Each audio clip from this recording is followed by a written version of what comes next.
This is how we spend our Sunday evening this week. Dominoes. I'm watching this week's episode. Hey guys, I'm David. And I'm Holly. And welcome to 2 Tickets 4. On this week's episode, now we have the floor laid down. We're going to be... make the bed, make the cupboards, and get Alwyn ready for Gary to fit the electrics. But before we do dive into this week's episode, if you haven't already subscribed to the channel just yet, make sure you press pause, press the subscribe button, then press play to watch this week's episode.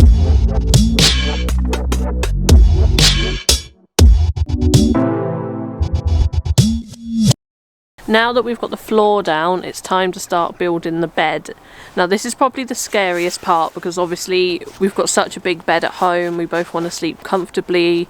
My worst fear is that we'll be like in the middle of Scotland and the bed will just break. So this is a big task, and just keep your fingers crossed for us that we can get it done right the first time. We've done some rough measurements. We kind of know what shape it is we're going to do. I don't think we bought enough L brackets, but we're going to build the first box, have a look what that looks like once it's built, and go from there.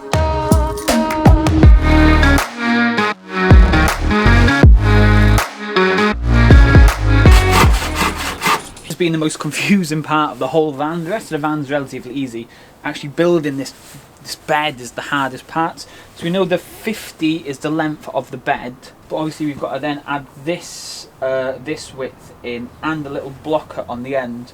So we've decided that from here to here is going to be 25, and then the next part that actually pulls out is going to be... it's going to be 35.5. 35.5, we hope.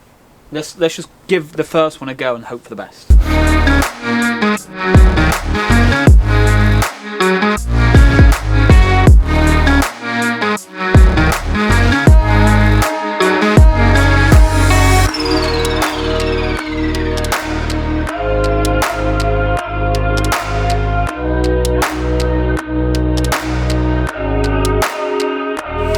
That is the bed.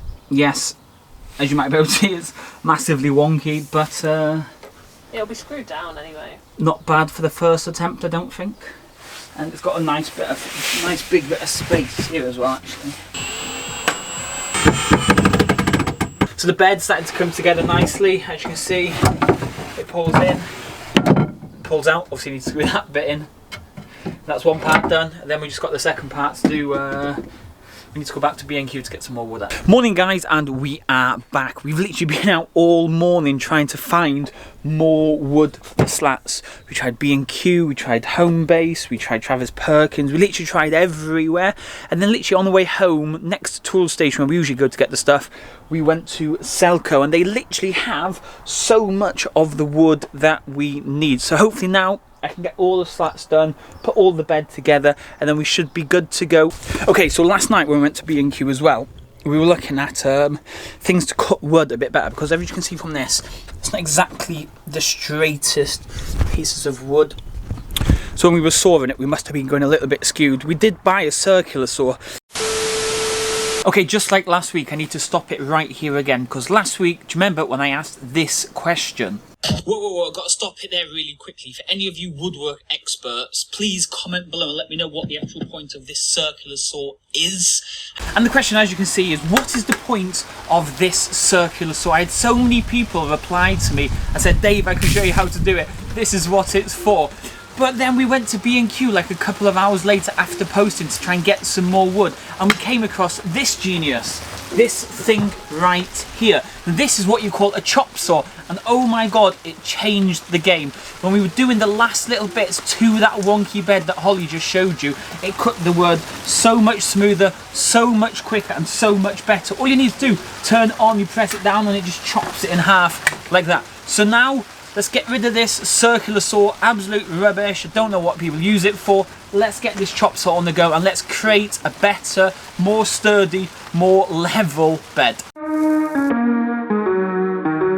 So it's a new day now. It's been a few days, maybe even a week since we've done anything on the van.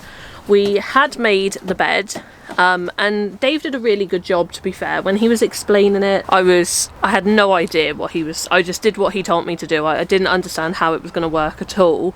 And then it started to come together, and it actually works really well. However, we did all this with a handsaw. Because we used a handsaw, some of the bits were a bit wonky. So we're actually going to make a new bed.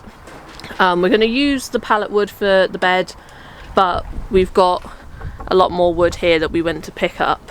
And we've got to do the cupboard, because basically he's got to go to Gary on Tuesday to be completely finished. That's the time scale that we're working with. The one thing Holly did forget to mention though is it's supposed to rain really hard today. So while we were out getting that wood, we also went to Argos and purchased a gazebo.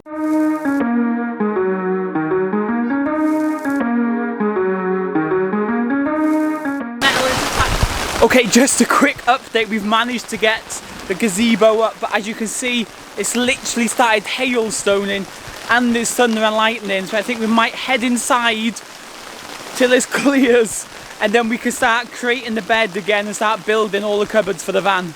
So a place that we found recently is a place called Selco. You've probably heard it on the radio, it goes, Selco, it's where the trade go. And actually it's a great place. When we went there the first time to buy the wood, we had no idea you had to actually buy or have a trade account. So we signed up to have a trade account because you need the business. We obviously got DK9 Fitness and stuff. So we bought all the wood. So the aim was simple. We wanted to have pallet wood, kind of like on all our cupboard fronts and everything. So we've bought kind of pallet wood size wood, and we're going to cut it all down to size. Holly's bought paints that she likes the different colours of, so she's going to paint all this. But yeah, let's get the bed finished now, and then we can start chopping these palette sizes into place, start painting it. So these are the 3 paint colours that I went for. So we've got willow, which is this nice green. We've got cornflower, which is this nice blue. And then we've got like a white that's called elderflower. So I thought that we could have like the 3 different palettes and then just keep different colours each time, sort of thing, so that it gives a little bit of a rusticy palette feel, but it's still quite homely.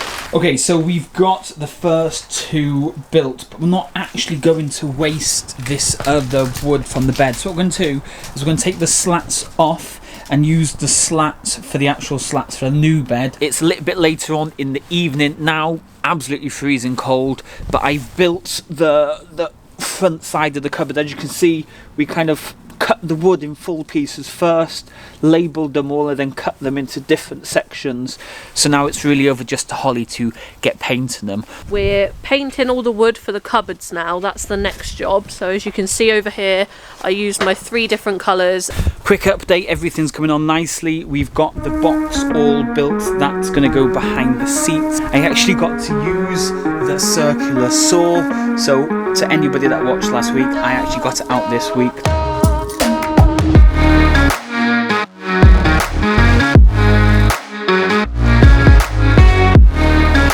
So we've done all the painting. I think we're going to call it a night now. It's getting pretty cold out here. We got a fire going with some of the leftover wood. As you can see, all the slats have been painted for the cupboards. We've got more slats going down here. Probably do another coat first thing in the morning, and then we can start assembling it tomorrow, like afternoon. We've still got to pop to Selco and get some more, but we've got a fire going now, so we're going to finish our beer, chill by the fire, and then we'll speak to you in the morning. Morning guys, so it's the morning after. Super tired today. Don't think we went to bed till about midnight after we got everything tidied up, we painted everything, and now it's just a case of almost assembling everything together. I'm going to do that quickly now while Holly cooks some breakfast, and then we're going to head down to Selco and Juicens and Howdens, and then Howdens we're going to get the worktop. But yeah, we've got to finish building off these cabinets today for the simple reason Gary wants us in for Tuesday this week, not Thursday, which was originally planned. That's why we're trying to rush everything all today and yesterday to get it all done in time.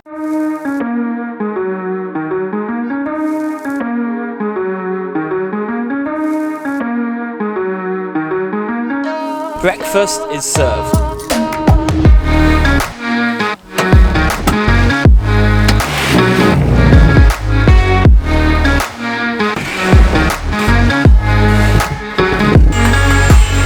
this is the sofa, and then when you pull it out, it creates a bed.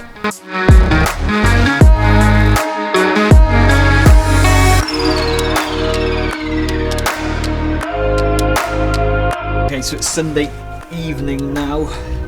We're kind of getting there. You can see it's coming along slowly. So it's